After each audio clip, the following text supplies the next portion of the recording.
नमः भगवते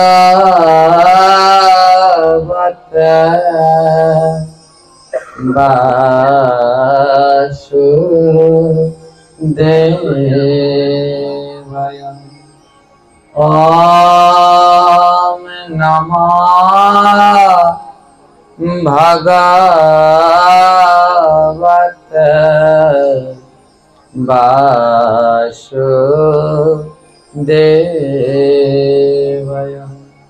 ॐ नमो भगवते वासुदेवाय।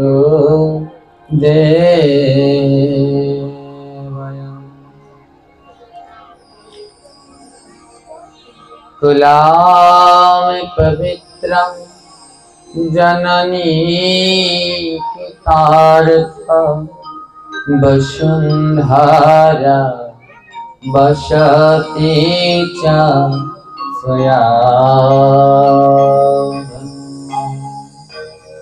भागवतेर এই শ্লোক বলছি কুলাম পবিত্রাম। কোন কুলে যদি একজন কৃষ্ণ ভক্ত জন্মগ্রহণ করে বলে ওই কুলের আর কোনো ভয় নাই। একজন কৃষ্ণ ভক্তের গুণে ওই কুল উদ্ধার হয়ে যায়। যেমন ভক্ত প্রহ্লাদ জন্মগ্রহণ করেছিলেন অসুর কুলে, আর ভক্ত হয়ে উদ্ধার করে দিলেন তার সমস্ত পিতৃকুলকে। তাই কুলাম পবিত্রাম জননী কিতার্থ।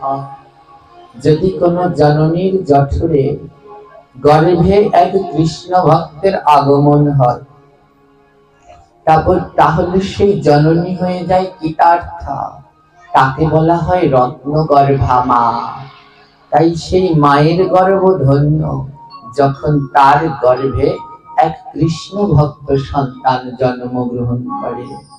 আর বসুন্ধরা শয়াধন্যা, মা বসুমতী সারাদিন কাঁদে। তার বুকের উপরে বসে অগণিত অন্যায় অত্যাচার হয়।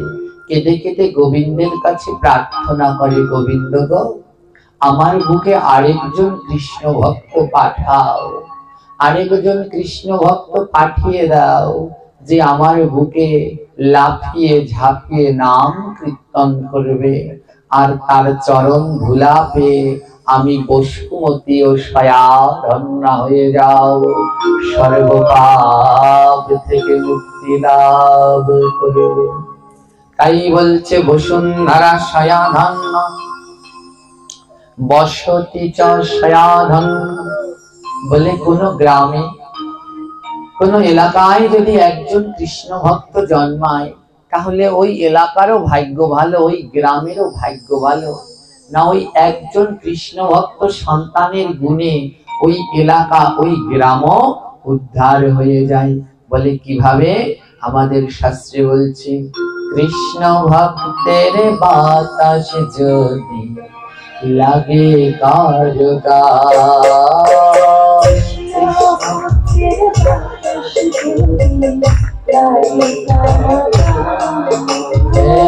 কৃষ্ণ ভক্তের বাতাস যদি লাগে কারগার, কৃষ্ণ ভক্তের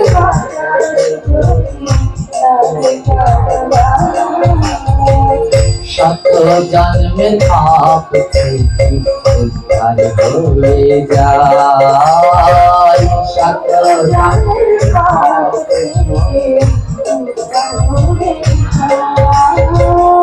একবার যদি কৃষ্ণ ভক্তের বাতাস লাগে, আমার ছোঁয়াও না ধুলাও না, শুধু যদি একটু কৃষ্ণ ভক্তের বাতাস লাগে, তার কাছে গিয়ে বসেছো, তার পাশ দিয়ে যাচ্ছ, একটু বাতাস লাগলে 100 জন্মের পাপ চলে যায়।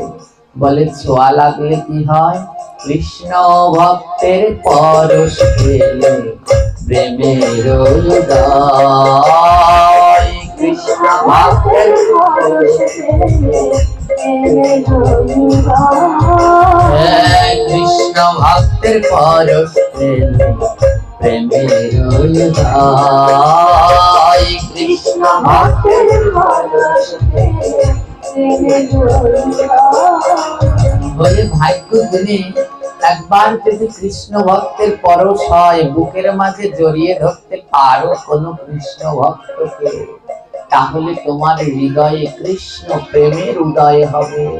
ওই বাতাস লাগলে সব পাপ যাবে, পাপ যাওয়ার পরে যখন ভক্তের ছোঁয়া লাগবে তখন প্রেম ভক্তির উদয় হবে। তাই বৈষ্ণব সঙ্গ গেলে যত পাবেন, যেই ভক্তকে পাবেন বুকের মাঝে জড়িয়ে ধরে পরশ করবেন। বলে কেন বাবা?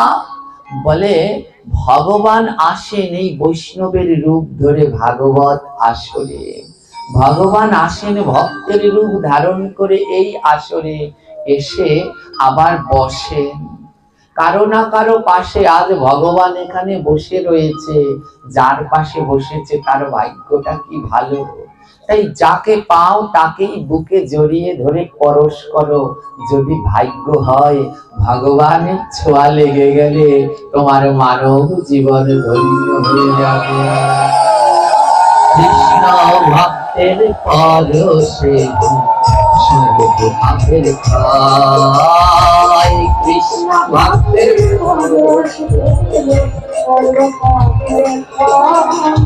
কৃষ্ণ ভক্তের পরশে সর্বপাপের ক্ষয়, কৃষ্ণ ভক্তের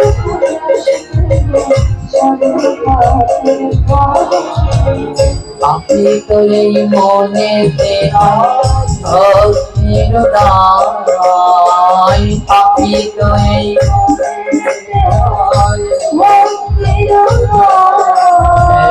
পাপি তো এই মনেতে ভক্তির উদয়, পাপি তো এই মনেতে ভক্তির উদয়, কৃষ্ণ ভক্তের পরশে সর্বপাপের ক্ষয়, কৃষ্ণ ভক্তের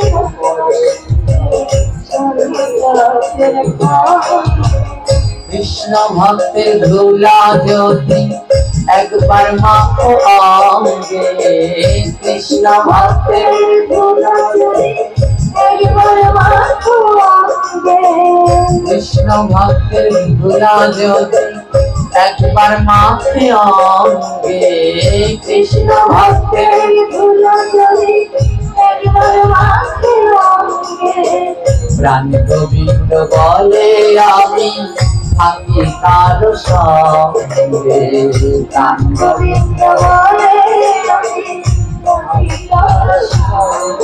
আমার প্রাণ গোবিন্দ বলে আমি থাকি তার সঙ্গে,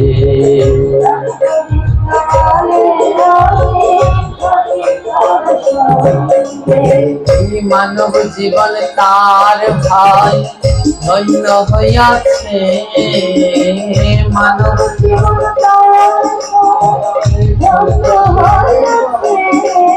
এই মানব জীবন তার ভাই ধন্য হইয়াছে, মানব জীবন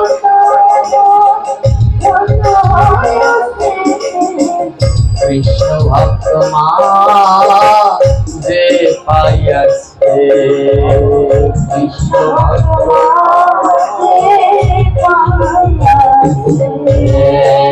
কৃষ্ণ ভক্ত মা যে পাইয়াছে, কৃষ্ণ ভক্ত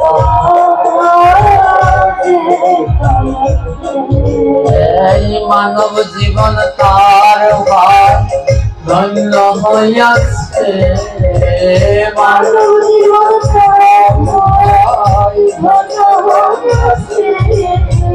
কৃষ্ণ ভক্ত মা যে পাইয়াছে,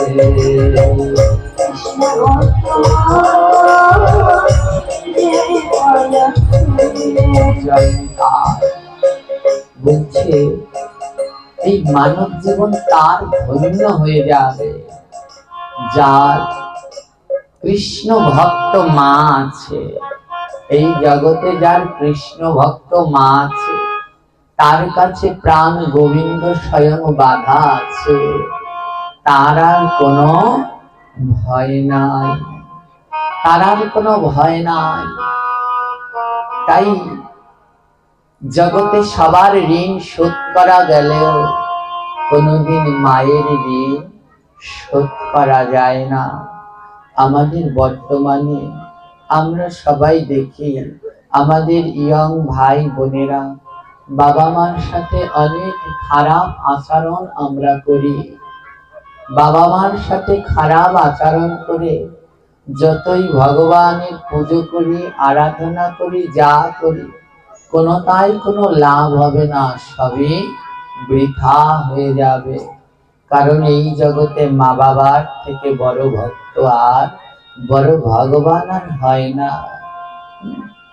কালকে 3 দিন আগে আমাদের এই বাবাজি আমাকে বলেছিল, বাবা কার ভজন আগে করতে হবে, মাতা পিতার নাকি ভগবানের? মাতা পিতার সেবা আর ভগবানের ভজন। মাতা পিতার সেবা আর ভগবানের ভজন। ভগবানের ভজন আগে আর মাতা পিতার সেবা আগে, কোনোটাই কোনোটার থেকে কম নয়। শুনুন এক রাজার কথা। এক রাজা ছিল, তার নাম আপনারা সবাই শুনেছেন। সেই রাজার নাম হচ্ছে বিক্রম আদিত্য। ইতিহাসের পাতায় এই বিক্রম আদিত্যের নাম উল্লেখ রয়েছে। এই বিক্রম আদিত্য যেমন প্রতাপী রাজা ছিলেন, তেমনি বিক্রম আদিত্য ছিলেন মা কালীর বড় ভক্ত। মা কালীকে খুব ভালোবাসতো বিক্রম আদিত্য। তো মা কালীকে এত ভালোবাসতেন, তো মায়ের জন্য বিক্রমাদিত্য ঘর বানিয়েছে, মা কালীর জন্য ঘর বানিয়েছে। মা কালীকে ঘুম পাড়ানোর জন্য সোনার খাট বানিয়েছে। মা কালীকে খেতে দেওয়ার জন্য সোনার থালা, সোনার গ্লাস বানিয়েছে। প্রতিদিন রাজা বিক্রমাদিত্য মা কালীকে সোনার থালা, সোনার গ্লাসে করে খেতে দেয়। এই রাজা বিক্রমাদিত্যের ঘরে বৃদ্ধ 90 বছরের বাবা মা আছে, কিন্তু রাজা গৃহে যায় না, ওই মন্দিরে বসে মাতৃ সাধনা করে, মা কালীর আর মহাদেবের সাধনা করে। রাজার বৃদ্ধ মা বাবা তারা রাজপ্রসাদেই আছে, অনেক সুখে আছে, টাকা পয়সা কোনো কিছুর অভাব নেই, ভালোই আছে। কিন্তু রাজা বাবা মার কাছে যায় না, মন্দিরে বসে ওই মাতৃ সাধনা, দেবাদিদেব মহাদেব আর মা কালীর আরাধনা করে। তো প্রাণ ভরে রাজা নিষ্ঠা নিয়ম অনুসারে মায়ের, মা কালীর পুজো দেয়। প্রতিদিন নিয়ম করে সে মা কালীর পুজো দেয়। তো প্রতিদিন পুজো দেয়। একদিন রাজার মনে ভাবনা জেগেছে, আরে আমি যে প্রতিদিন এমন নিষ্ঠা করে মায়ের পুজো দেই, মা কালী কি আমার পুজো গ্রহণ করে? রাজার মনে ভাবনা জেগেছে, আমি সোনার থালা, সোনার গ্লাসে খেতে দেই, এই প্রতিদিন 5 বার খেতে দেই, মা কালী কি আমার হাতে খায়? রাজা সারা রাত্র ঘুমায় না, মন্দিরের বারান্দায় বসে বসে ভাবছে যে আমি এত নিষ্ঠা ভরে পূজা দিই, কিন্তু আজ অব্দি কোনো ইঙ্গিত পেলাম না যে মা কালী সেবা গ্রহণ করছে কিনা। মন্দিরের বারান্দায় বসে ভাবছে, এমন সময় আকাশ থেকে 4টা তারা মাটির দিকে নেমে আসছে। রাজা অপলক দৃষ্টিতে তাকিয়ে দেখছে, 4টি তারা ওই মন্দিরের সামনে নেমেছে। মন্দিরের সামনে ছিল একটা পুকুর। রাজা মা কালীকে এত ভালোবাসতো, মা কালীর জন্য একটা পুকুর খনন করেছে। আজও সেই বিক্রমাদিত্যের বাড়িতে সেই পুকুর আছে। তো রাজা ওই মা কালীর জন্য পুকুর খনন করে সর্বতীর্থ থেকে জল এনে ওই পুকুরে ঢেলে রেখেছে। তার ধারণা মা কালী এই পুকুরে স্নান করবে, মা কালীর সেবার কোনো ত্রুটি রাখেনি। বারান্দায় বসে ভাবছে মা কি আমার সেবা গ্রহণ করে। ঠিক তেমন সময় আকাশ থেকে 4টি তারা খসে পড়েছে। দেখতে দেখতে 4টি তারা অপরূপ সুন্দরী 4জন রমণীতে পরিণত হয়েছে। তাদের প্রত্যেকের হাতে একটা করে সোনার কলস। রাজা তাকিয়ে দেখছে, কি আশ্চর্য, এরা কারা? 4 রমণী সোনার কলস নিয়ে পুকুরে গিয়ে ওই পুকুর থেকে জল ভরছে। রাত তখন 2টো বাজে। 4 রমণী পুকুর থেকে জল ভরে আবার আকাশের দিকে চলে গেল। রাজা বুঝতে পারলেন না এরা কারা, কেন এলো, এখান থেকে জল নিল কেন, এই জল দিয়ে বা কি করবে? রাজা বলে কালকে দেখবো আসে কিনা। অপেক্ষা করছে রাজা। ঠিক কালকেও রাত 2টো বাজে। ঠিক সেই সময় আবার ওই 4 জন এসে হাজির হলো। আবার জল ভরে 4 জন চলে গেল। রাজা বলে বেশ তো, কালকে আমি এদেরকে ধরবো, দেখবো এরা কারা, এই জল নেয় কেন, কোথা থেকে আসে। রাজা কি করেছে, ওই ঘাট বাঁধানো পুকুর তো, আমার ঘাট বাঁধালে ওই বসার নিচে যে একটু ফাঁকা জায়গা থাকে, রাজা সেই ফাঁকা জায়গার ভিতরে বসে রয়েছে লুকিয়ে, এখানে বসে থাকতো। আজ যদি ওই 4 জনকে দেখতে পাই, একজন না একজনকে ধরবো, আর ধরে জিজ্ঞেস করব তোমরা কারা, কোথা থেকে এসেছে। রাজা সেই ঘাট বাঁধানো পুকুরের ঘাটের নিচে বসে রয়েছে। 4 জন যখন জল ভরে উঠছে, ওই প্রথম জন যখন ওই জল ভরে সিঁড়িতে পা দিয়েছে, অমনি রাজা খপ করে প্রথম জনার পাটা জড়িয়ে ধরেছে। একেবারে শক্ত করে রাজা ওই চরণটা জড়িয়ে ধরেছে। ওমা যখন চরণটা জড়িয়ে ধরেছে, ওই প্রথম জন বলছে ছাড়ো ছাড়ো, আমায় ছেড়ে দাও ছেড়ে দাও। রাজা বলছে না মা, তোমাদেরকে আজ আর ছাড়বো না। 3 দিন ধরে আমার এই পুকুর থেকে জল নাও, আজ আমাকে বলতে হবে তোমরা কারা, কোথা থেকে আসো, আর এই পুকুরের জল নিয়ে কি করো। 4 জন রমণী বলছে দেখো এই কথা বলা যাবে না। রাজা বলছে না বললে আজ আর পা ছাড়বো না। আকাশে সূর্য উঠবে উঠবে। 4 জন রমণী বলছে বেশ, তবে বলছি রাজা, কিন্তু কারো কাছে বলবে না তো। রাজা বলছে না গো মা, ভয় নেই, বলো তোমরা কারা। 4 জন রমণী বলছে আমরা হচ্ছি মা কালীর 4 সখী। আমার নাম জয়া, আমি বিজয়া, আর আমি চণ্ডা, আমি মুন্ডা। আমরা মা কালীর 4 সখী। রাজার 2 নয়নে জল ঝরছে, তোমরা মায়ের সখী, আমি যে মায়ের আরাধনা করি তোমরা সেই মায়ের সখী। 4 রমণী বলে হ্যাঁ, আমরা তোমার মায়ের প্রিয় 4 সখী। রাজা বলে হ্যাঁ গো, তোমরা এই জল নিয়ে কি করো।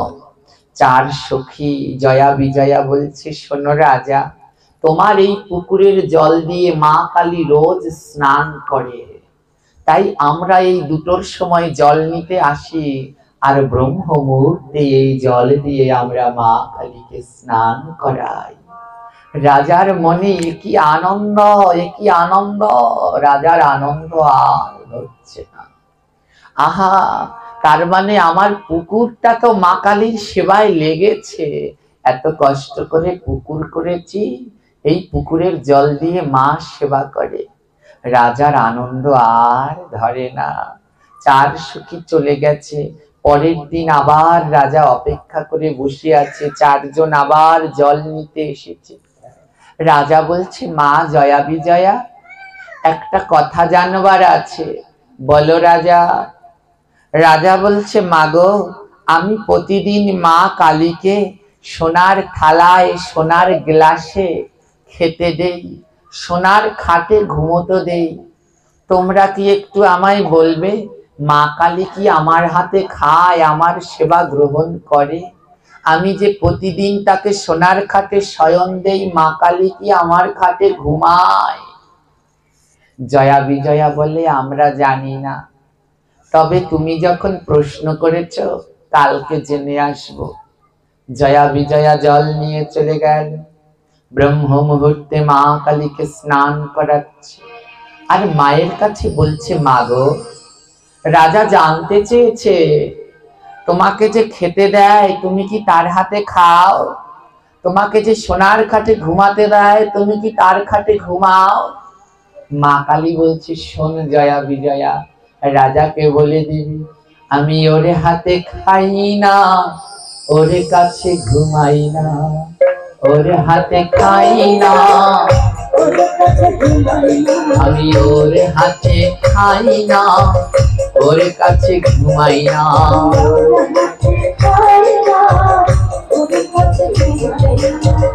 ওতে মন্দির গড়েছে সেই মন্দিরে যাই না, ওতে মন্দির গড়েছে সেই মন্দিরে যাই না, ওতে মন্দির গড়েছে সেই মন্দিরে যাই না, ওতে মন্দির গড়েছে সেই মন্দিরে যাই না, ওর হাতে খাই না, ওর কাছে ঘুমাই না, ওর হাতে খাই না, ওর সেবায় দোষ আছে, ওর রাজার সেবায় দোষ আছে।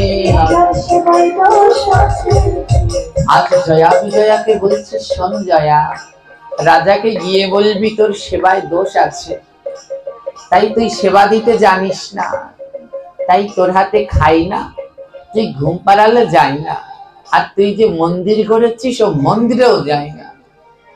জয়া বিজয়া পরের দিন জল আনতে গিয়েছে। রাজা বলে, কি গো জেনে এসেছ? জয়া বিজয়া বলে, হ্যাঁ রাজা, মা কালী বলেছে তোমার হাতে খায় না, তুমি যে ঘুম পাড়াও তোমার হাতে ঘুমায়ও না, এমনকি তুমি যে মন্দির করেছো তোমার এই মন্দিরে আসবেও না। রাজার দুই নয়নে জল। আমি 30 বছর ধরে মায়ের আরাধনা করি, 30 বছর ধরে প্রতিদিন খেতে দেই, তার মানে এই 30 বছরে একটা দিনও খাইনি, একটা দিনও মা কালী আমার হাতে খেলো না। রাজা বল, জয়া বিজয়া বলে, শোনো, তোমার দোষ আছে, তোমার পুজো হয় না, তুমি পুজোর নিয়ম জানো না। রাজা বলে, কি বলো? আমি গ্রহন্ত দেখে দেখে নিয়ম মেনে মন্ত্র পাঠ করে পুজো দেই, তাও হয় না। জয়া বিজয়া বলে, দেখো, তা তো আমি জানি না, মা কালী বলে দিয়েছে তোমার পুজোর নিয়ম হয় না।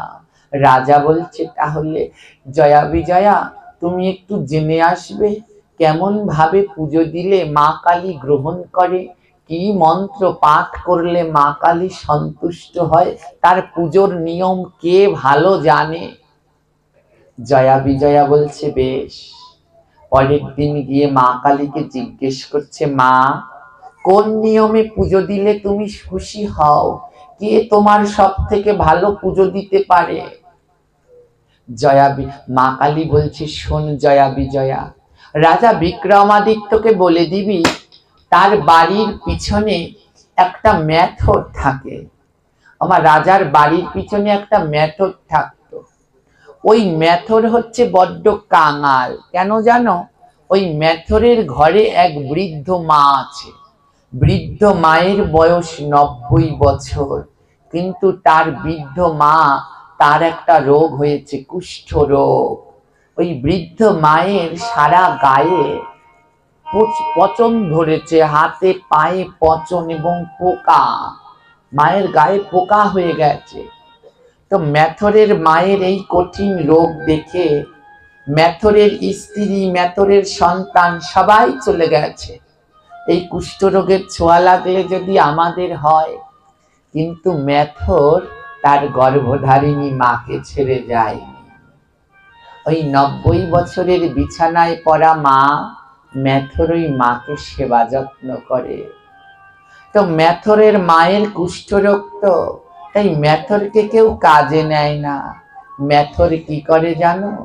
ওই ড্রেনের মধ্য থেকে বড়লোক বাড়িরা খাবার খেয়ে ফেলে দেয়, যেগুলো বেঁচে থাকে ওই ড্রেনের মধ্য থেকে সেই উচ্ছিষ্ট কুড়িয়ে আনে।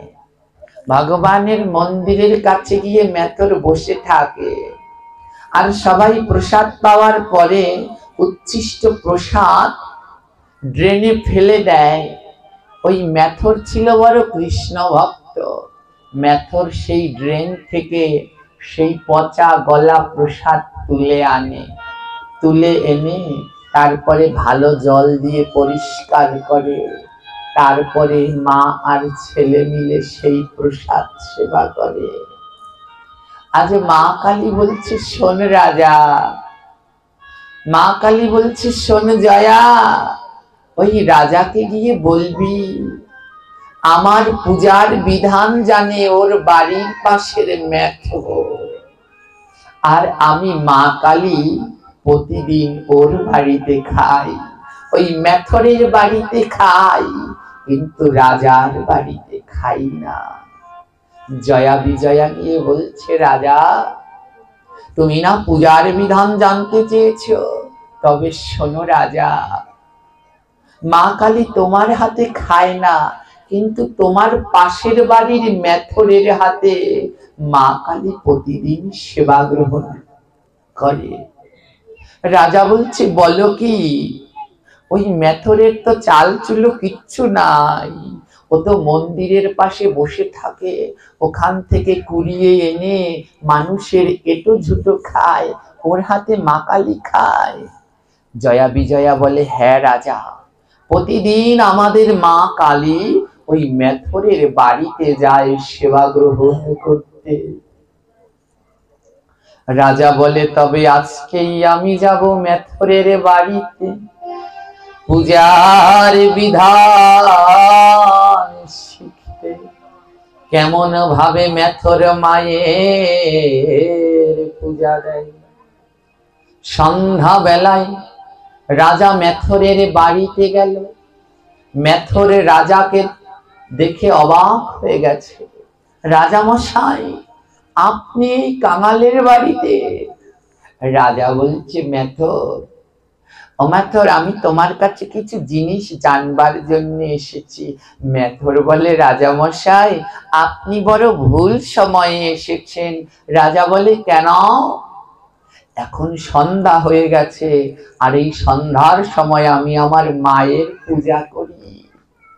এই সন্ধ্যার সময় আমি আমার মায়ের পূজা করি। রাজা বলে, আমি তো দেখতে এসেছি তুমি কেমন ভাবে মা কালীর পূজা দাও, যে মা কালী স্বয়ং তোমার হাতে খায়, মা কালী স্বয়ং তোমার বাড়িতে ঘুমায়, আমি তো দেখতে এসেছি। রাজা বলছে, মেথর, তুমি মায়ের পূজার আয়োজন করো, কোনো অসুবিধা নেই। ওমা কৃষ্ণ ভক্ত মেথর মায়ের পূজার আয়োজন করছে, পঞ্চ প্রদীপ সাজিয়েছে, ফুলের মালা বানিয়েছে, চন্দন ঘষেছে, আর একটা চেয়ার এনে সেই চেয়ারের উপরে একটা বস্ত্র দিয়ে আসন পেতেছে মায়ের বসবার জন্য। আর পূজার নৈবেদ্য কি রেখেছে? ওই ড্রেন থেকে তুলে আনা ভক্তদের উচ্ছিষ্ট সেইগুলো সাজিয়ে রেখেছে। এদিকে রাজা মেথরের ঘরটা ঘুরে ঘুরে দেখছে, সারা ঘর ঘুরে দেখে ওই ঘরের ভিতরে একটা ভাঙা রাধা কৃষ্ণের ফটো, মা কালীর কোনো ছবিও নাই, বিগ্রহও নাই।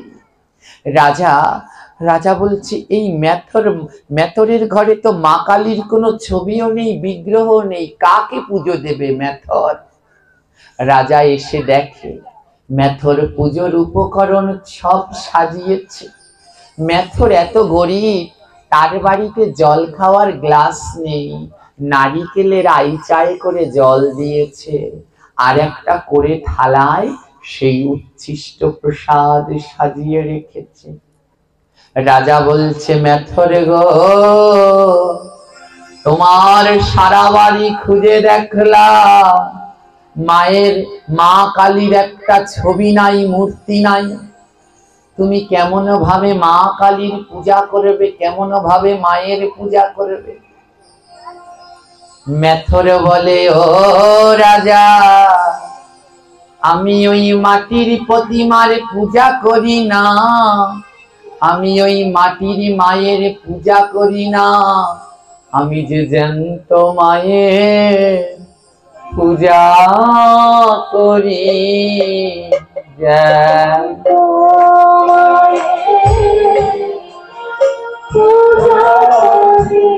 আমি জ্যান্ত মায়ের পূজা করি।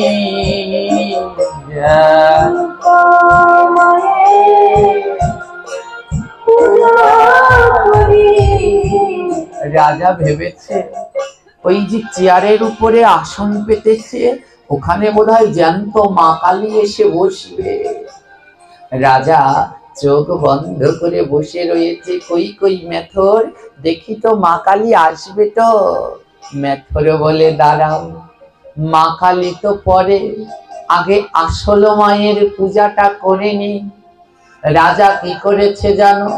তার বিছানায় যে পড়ে আছে 90 বছরের কুষ্ঠ রোগে আক্রান্ত মা, রাজা কোলে করে এনে মাকে সেই চেয়ারের উপরে বসিয়েছে। আর নয়ন জলে মায়ের চরণ ধোয়া, নয়ন জলে মায়ের চরণ ধোয়া, নয়ন জলে মায়ের চরণ ধোয়া, নয়ন জলে মায়ের চরণ ধোয়া।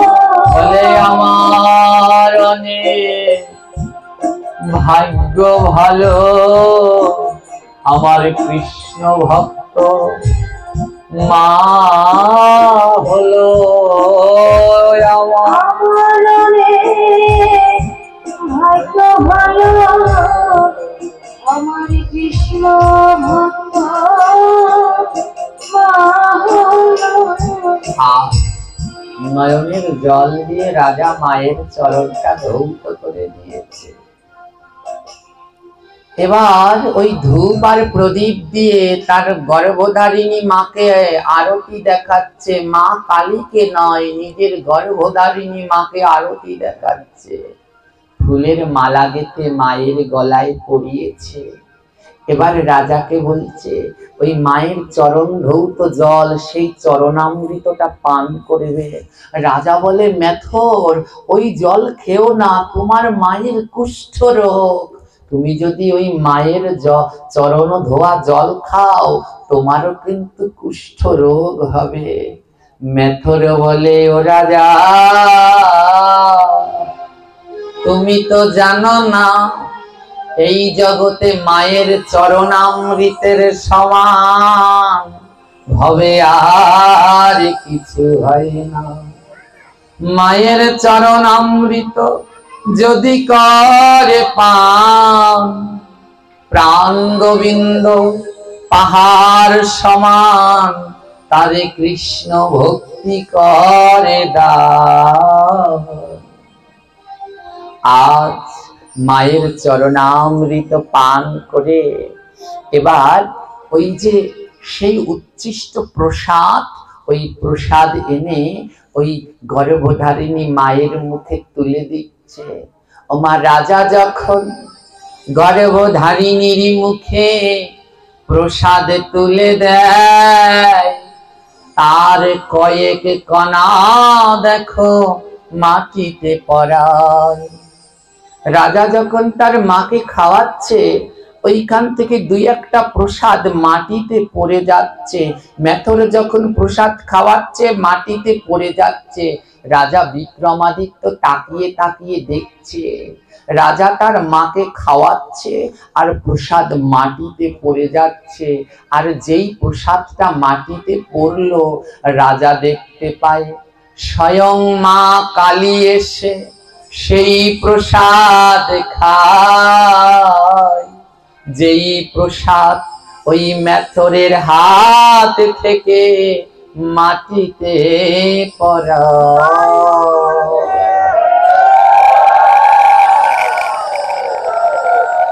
রাজা অবাক হয়ে দেখছে, রাজা অবাক হয়ে দেখছে, আমি সোনার থালা গেলাসে খেতে দেই, কিন্তু মা কালী খায় না। কিন্তু মেথর তার মাকে খাওয়াচ্ছে, সেখান থেকে দুই এক কণা প্রসাদ মাটিতে পড়ছে, আর স্বয়ং মা কালী এসে প্রসাদ গ্রহণ করছে। রাজা গিয়ে মা কালীর চরণ দুটো জড়িয়ে ধরেছে, মাগো আমি তোমায় সোনার গেলাসে সোনার থালায় খেতে দেই, কিন্তু তুমি খাও না মা। আজ এই মেথর তোমায় নারিকেলের আইচায় করে জল দিয়েছে, করে থালায় করে খেতে দিয়েছে, তুমি তার হাতে খাচ্ছ মা, কিন্তু আমি তোমায় সোনার থালায় করে খেতে দেই, তুমি আমার হাতে কেন খাও না? মা কালী বলে, ও রাজা তুই আমায় খেতে দেস বটে, কিন্তু তোর গর্ভধারিণী মাকে খাওয়াস না। তোর গর্ভধারিণী মা ওই ঘরে বসে কাঁদে, আর তুই আমার পূজা করেছিস। ও রাজা, যারা মা বাবাকে ভালোবাসে না, আমি মা কালী তার হাতে খাবার গ্রহণ করি না। ও রাজা, তুই তো বুঝতে পারলি না এই জগতে মা বাবা কেমন ধন, একবার করিলি না ওই মা বাবার চরণ পূজন। বলি মায়ের মত বান্ধব ভাবে, মায়ের মত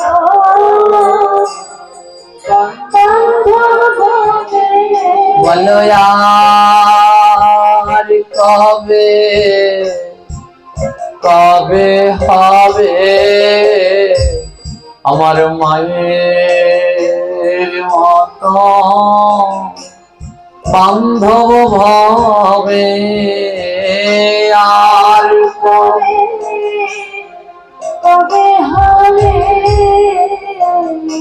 আমার মায়ের মতো বান্ধব? বলি করি না রে ওই চরণ পূজা করি না রে ওই চরণ পূজা। আর মাতা পিতা পরম দেবতা করিলি না রে চরণ পূজা। মাতা পিতা পরম দেবতা করলি না রে চরণ পূজা। ও মানুষ, বাড়িতে বৈষ্ণব আসলে তার চরণ ধোয়াও, গুরু গোসাই আসলে তার চরণ ধোয়াও, কিন্তু একবার সেই আসল দেবতা মা বাবার কি চরণ ধুইয়েছিলে? যতক্ষণ পর্যন্ত ওই মাতা পিতার চরণ দুটো না ধোয়াবে, এই জগতে যত জনার চরণ ধৌত করো না কেন, কোনো কাজ হবে না।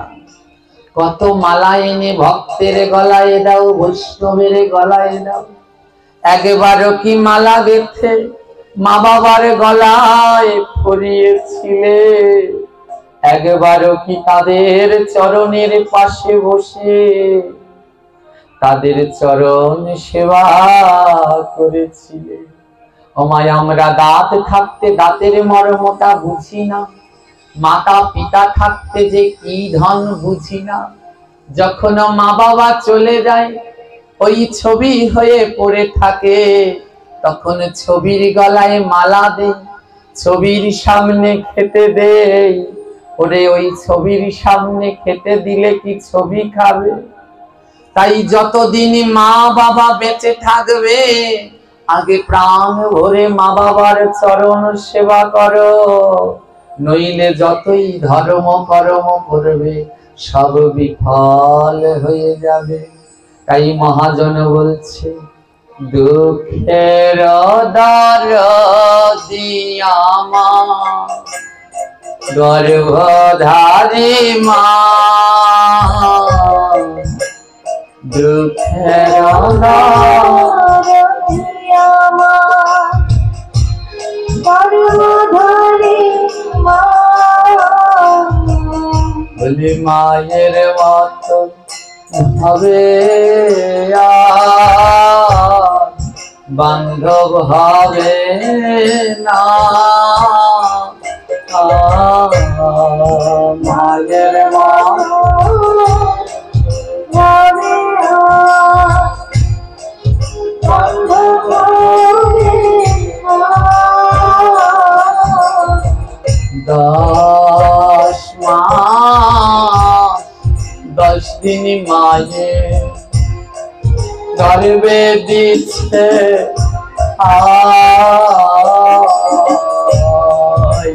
10 মাস 10 দিন মায়ে গর্ভে দিচ্ছে,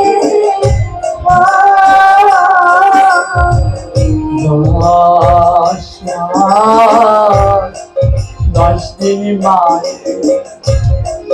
গর্ভে দিচ্ছে,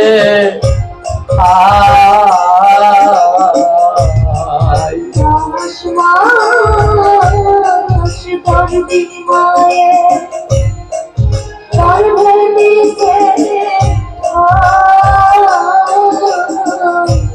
মায়ের রক্ত মাংস খেয়ে হবে এলাম, মায়ের রক্ত মাংস খেয়ে হবে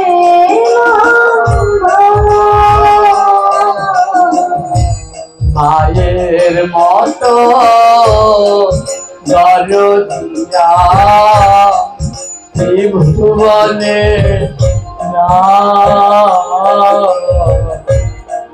মায়ের মতো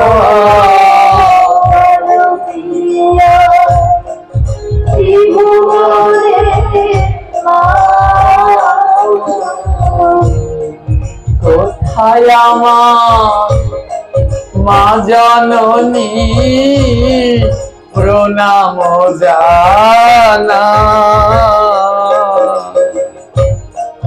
কোথায় আমার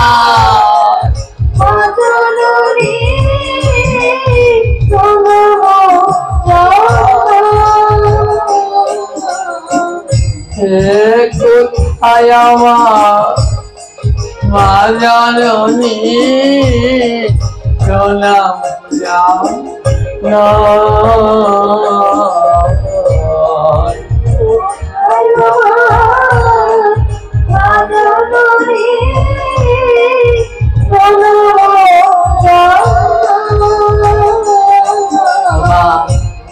এই জগতে মায়ের মতো আর বান্ধব নাই। আমরা দাঁত থাকতে দাঁতের মর্মতা বুঝি না, যখন মাকে হারিয়ে ফেলি বাবাকে হারিয়ে ফেলি তখন মা বাবা বলে কাঁদি। তাই আমাদের মা বাবা, অনেকের মা বাবার ধরাধামে নাই।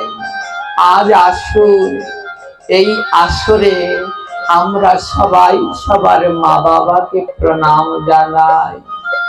আর যাদের মা বাবা এখনো ধরাধামে আছে এবং সেই সন্তানদের ভাগ্য অনেক ভালো, যারা আজ তাদের মা বাবাকে নিয়ে এইখানে ভাগবত শুনতে এসেছে। আপনারা ভক্তকে প্রণাম করেন, গোবিন্দকে প্রণাম করেন। আজ আমার বিনীত চরণে অনুরোধ, এইখানে যে ভাগ্যবান সন্তান আছে যার মা বাবা এই আসরে আছে, আপনারা সবাই সবার মা বাবার চরণে গিয়ে প্রণাম জানান। যে যার জায়গা থেকে উঠে নিজের নিজের মা বাবার চরণের কাছে গিয়ে প্রণাম জানান। কারণ এমন ভাগ্য হবে আর কবে হবে আমরা জানি না। আজ ভক্তকে সাক্ষী করে, ভগবানকে সাক্ষী করে আজ মাতা পিতাকে প্রণাম করে নিন প্রাণ ভরে। ওরে সন্তান যদি দূরে থাকে, কাঁদে আমার মা।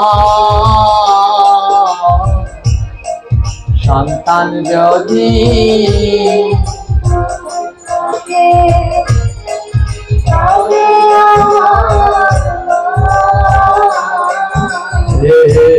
সন্তান যদি দূরে থাকে, কাঁদে আমার মা। সন্তান যদি দূরে থাকে, কাঁদে আমার মা। মায়ের মতো আপন ভাবে আর কেউ নয়। মায়ের মতো আপন ভাবে আর কেহ নয়। প্রথমে বলেছিলাম এখানে আমার 3টা মা, ভুল বলেছি, আরো একটা মা আছে। এই যে আপনাদের কীর্তন শোনাচ্ছে, একে আমি বলি আমার মীরা মা। আমি আর দুর্গায় মাঝে মাঝে রাগ করি, তো এই মা তখন আমাদের বুঝিয়ে বুঝিয়ে খাবার খাওয়ায়, রান্না করে দেয়। তো এর একটা সন্তান আছে, এখানে মেয়ে আসেনি, কিন্তু আমরা শত আনন্দ করি। এর মনটা পড়ে থাকে তার সন্তানের কাছে। বুঝতে পারি তখন যে মায়ের মনে কত যন্ত্রণা। ওই সন্তান দূরে থাকলে মায়ের মন আর ভালো থাকে না। আজ মনের আনন্দে সবাইকে আনন্দ দিচ্ছে, কিন্তু সন্তানের জন্য তার বুকটাও কেটে যাচ্ছে। মায়ের মতো আপন ভাবে কেহ হবে না। মায়ের মতো আপন ভাবে কেহ হবে না। মায়ের মতো করে কেউ ভালোবাসে না।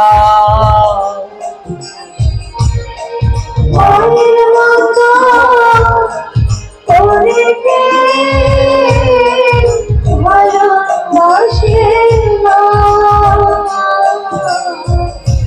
মায়ের তারে কে ব্যথা দিও না। মায়ের তারে কেউ ব্যথা দিও না। ওরে মাতা পিতার সমান ভাবে কেহ হবে না। মাতা পিতা সমান ভাবে কেউ হবে না। কত কষ্ট দিয়া মা তোমার অন্তরে, কত কষ্ট তোমার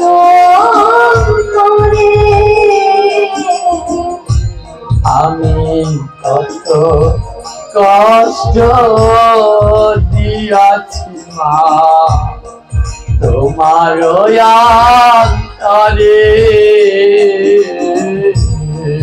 কত কষ্ট হইয়াছি তোমার অন্তরে।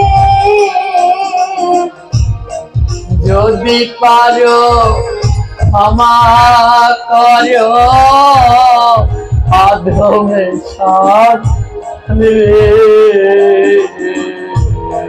যদি পারো ক্ষমা করো অধম সন্তানের। যদি পারো ক্ষমা করো অধমে সৎ রে, যদি করো ক্ষমা করো অধম সন্তানের। আমরা মা বাবাকে জেনে না জেনে কত কষ্ট দুঃখ দিয়েছি, কিন্তু কোনোদিন অভিযোগ দেয়নি, অভিশাপ দেয়নি, বরং মা বাবা কষ্টে থাকলেও গোবিন্দের কাছে প্রার্থনা করে, প্রভু গো আমার সন্তান যেন ভালো থাকে, যেইখানে থাকে ও যেন আনন্দে থাকে। এই হচ্ছে মা, এই হচ্ছে বাবা। ভগবান এমন এক, পৃথিবীর সব থেকে ছোট শব্দ মা, কিন্তু তার মহিমা এত অনন্তকাল ধরে ব্যাখ্যা করলেও তার শেষ হবে না। হাজার বার ওই মা কালী, মা মনসা, দুর্গাকে হাজার বার মা মা বলে ডাক দিলেও সাড়া দেয় না। কিন্তু সন্তান পৃথিবীর ওই প্রান্তে আর মা পৃথিবীর এই প্রান্তে, সন্তান যদি ব্যথা পায়, সন্তানের যদি অসুখ হয়, কষ্ট হয়, এই প্রান্তে বসে মা বুঝে যায়। সন্তান যদি ব্যথা পায় আগে বোঝে মা, সন্তান যদি ব্যথা পায় আগে বোঝে মা। সন্তান যদি ব্যথা পায় আগে বোঝে মা, সন্তান যদি ব্যথা পায় আগে বোঝে মা। মায়ের মতো দরদিয়া ত্রিভুবন না, মায়ের মতো দরদিয়া ত্রিভুবনে না। মা বাড়িতে যদি কোনো ভালো মন্দ রান্না হয়, যেটা মায়ের সন্তান খুব ভালো খেতে পছন্দ করে, আর মা যখন ওই ভালো খাবারটা দেখে, মায়ের তখন শুধু সন্তানের কথা মনে পড়ে। মা ওই খাবারটা খেতে পারে না, ওই খাবারটার দিকে তাকালে শুধু সন্তানের কথাই মনে পড়ে। তাই হাজার কষ্ট দিলেও মায়ের অন্তরে মা কোনোদিন সন্তানকে ফেলে দিতে নাহি পারে। সন্তান যখন দুটি বাহু বাড়িয়ে মাকে গিয়ে জড়িয়ে ধরে, মায়ের মনের শত কষ্ট, দুঃখ, যন্ত্রণা দূর হয়ে যায়। তাই প্রণাম জানাই মা জননী, তোমার রাঙা পায়ে প্রণাম।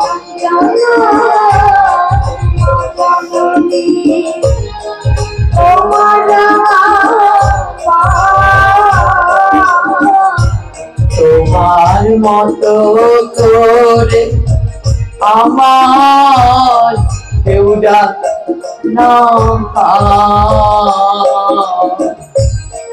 তোমার মা ওরে আমার কেউ ডাকে না।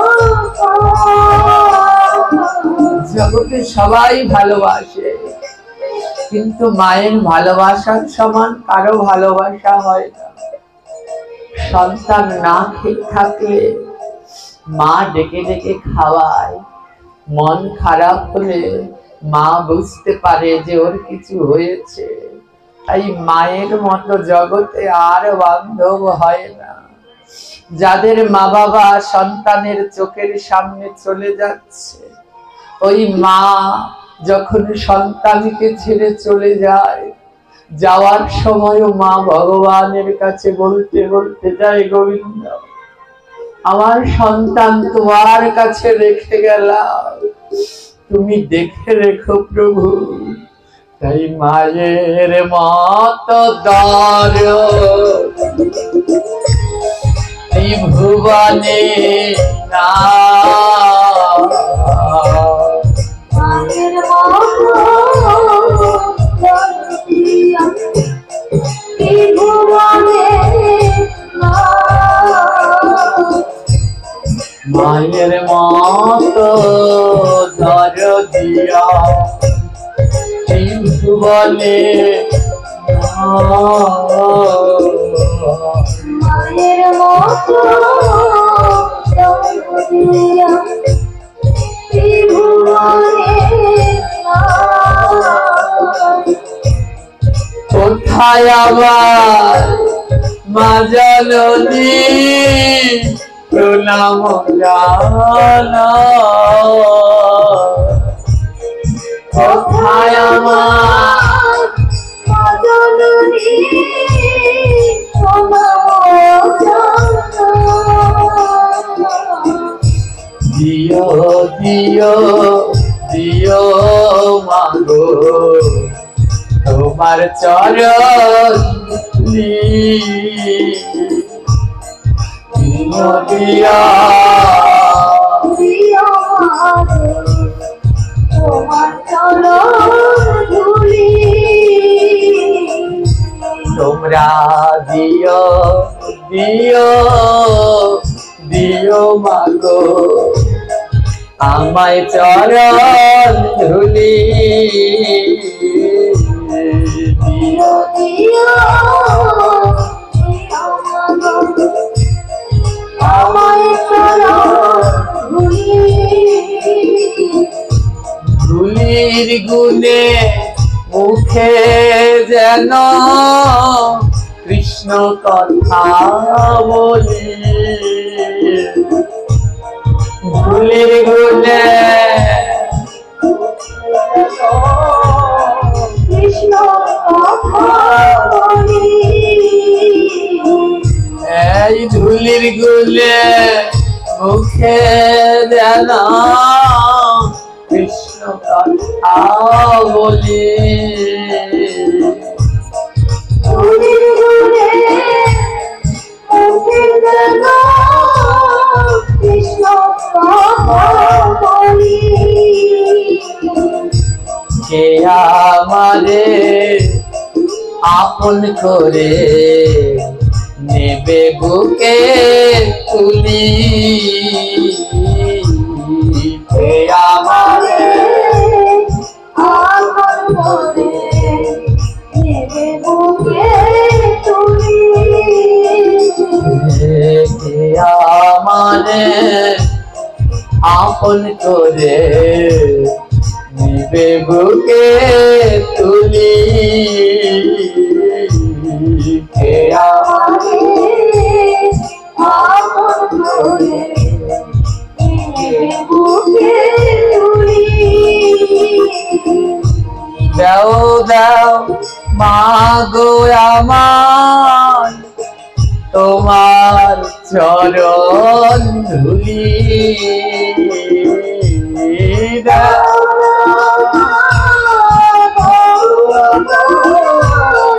তোমার চরণ ধুলি। দাও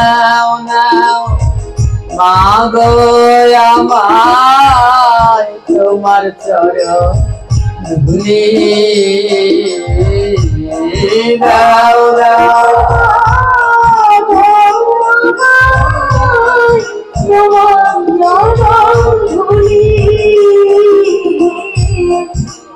আর আমার আপন করে নেবে বুকে তুলি, কে আর আমার আপন করে নেবে বুকে তুলি। দাও দাও দাও গো মাগো তোমার চরণ ধুলি দাও দাও।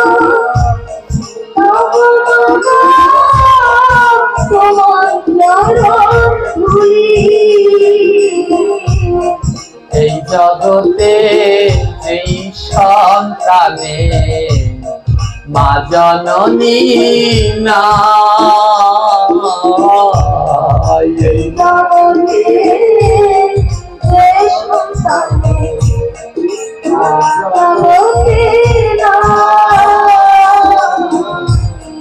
এ জগতে যে সন্তানে মা জননী না,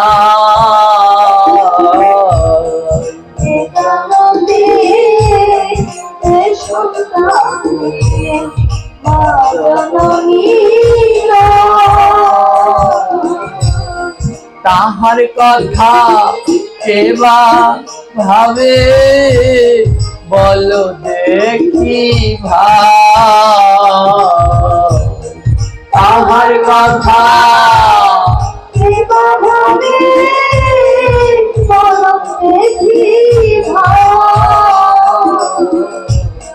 তাহার কথা কেবা ভাবে বলো দেখি ভাই,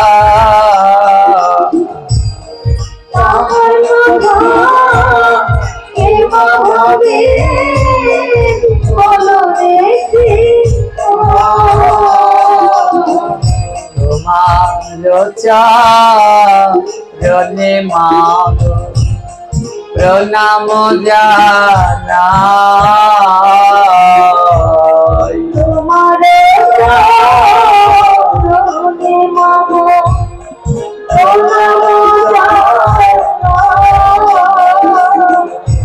তোমার মাতা বান্ধ ভাবে আর কেহ না, তোমার মাতা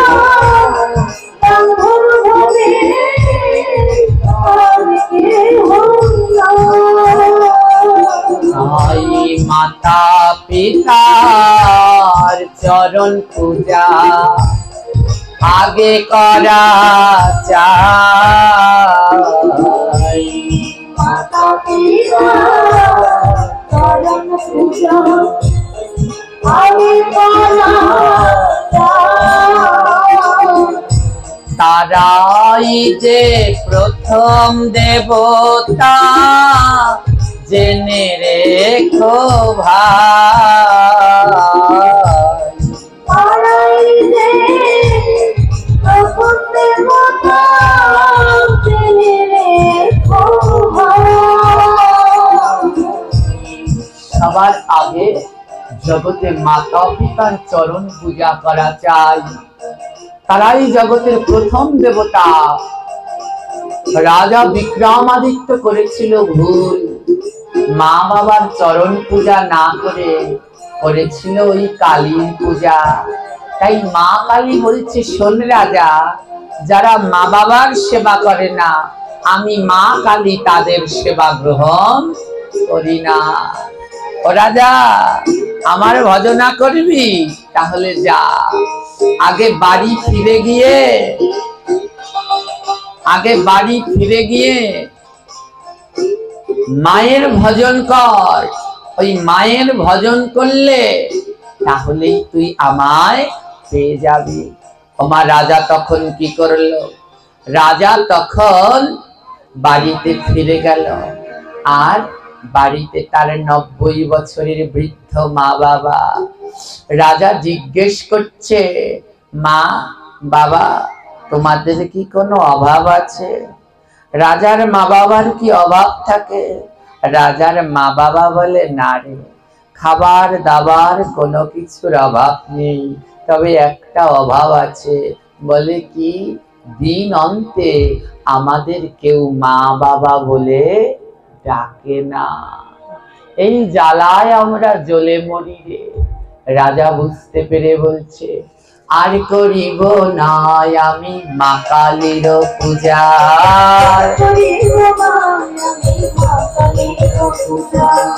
আজ থেকে করব আমি গর্ভধারী পূজা,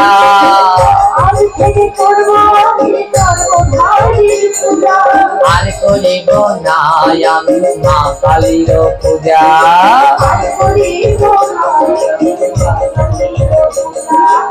আজ থেকে করব আমি গর্ভধারী পূজা,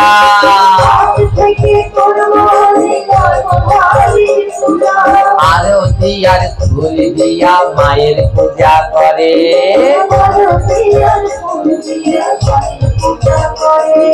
দেখতে দেখতে কেটে যায় দিন কত তরে।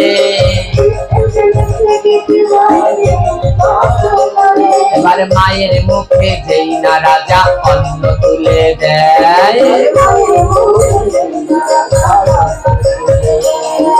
পিছনে তাকিয়ে দেখে দশভুজা মা,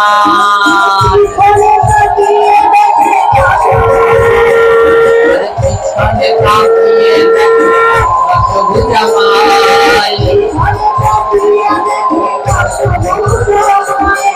মা, আজ রাজা যখন তার গর্ভধারিণী মায়ের সেবা যত্ন করল, আর মাকে যখন ভাত মেখে মুখে তুলে দিয়েছে, রাজা তাকিয়ে দেখে মায়ের পিছনে ওই দশভুজা মা দুর্গা দাঁড়িয়ে আছে।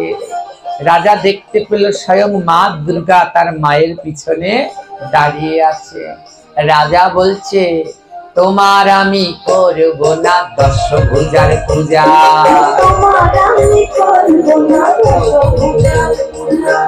আর আমি করব না দশভুজার পূজা,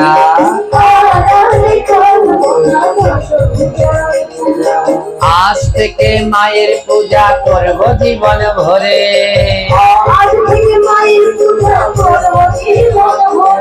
সারা জন্ম করে থাকবো মায়ের চরণ করে।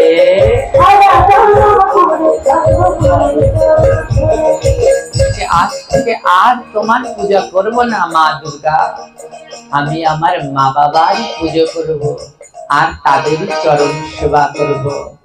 মা বাবা বলছে, যা যা রাজা বিক্রম, তুই যেমন আমাদেরও সেবা করবি, তেমনি ভগবানেরও আরাধনা করবি।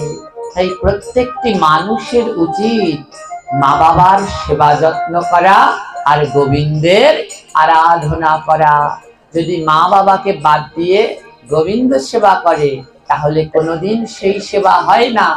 আবার গোবিন্দকে বাদ দিয়ে শুধু যদি মা বাবারও ভজন করে, তাহলে সেই সেবাও কোনোদিন হয় না।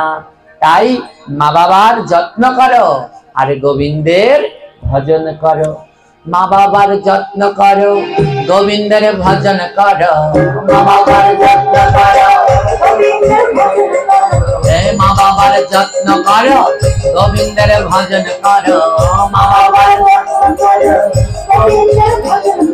কৃষ্ণময় সংসার প্রতি ঘরে করে তোলো, কৃষ্ণময় সংসার প্রতি ঘরে করে তোলো। এমন যদি হয়ে যায় প্রতিটা ঘর, কেউ আর থাকবে না তবু কারো পর।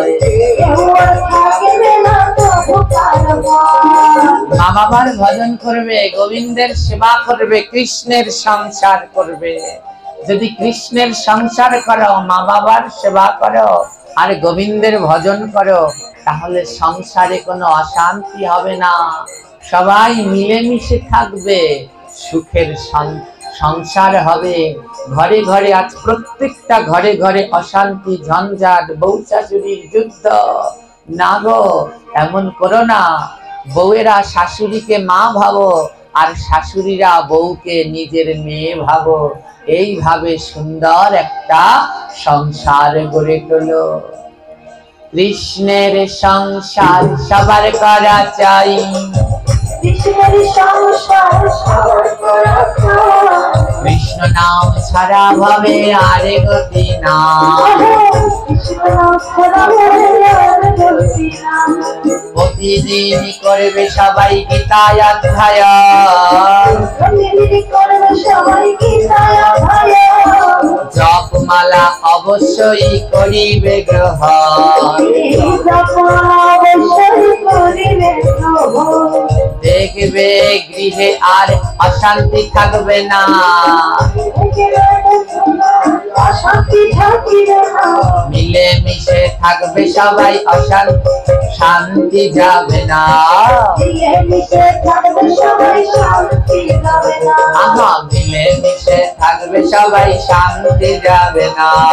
মিলে মিশে থাকবে সবাই, শান্তি যাবে না। এবারে মাতা পিতার নামে সবাই জয়ধ্বনি করো,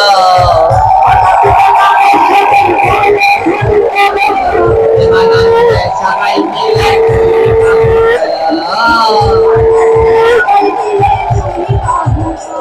চলো জয় জয় জয় জয় মাতা পিতার জয়, হ্যালো জয় জয় জয় জয় মাতা পিতার জয়,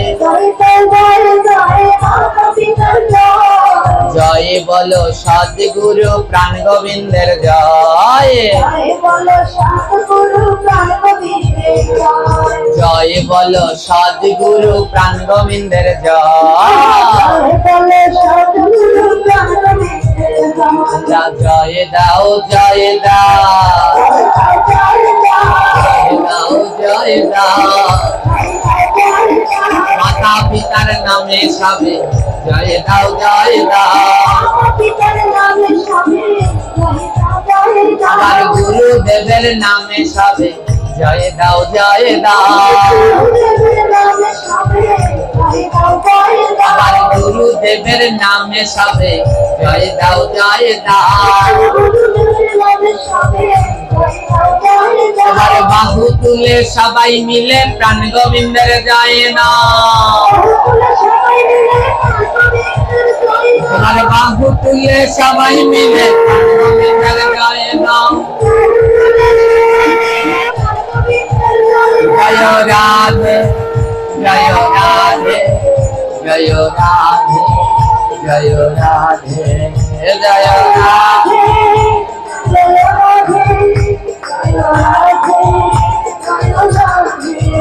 জয় রাধে রাধে রাধে রাধে, জয় রাধে জয় রাধে জয় রাধে জয় রাধে জয় রাধে জয় রাধে।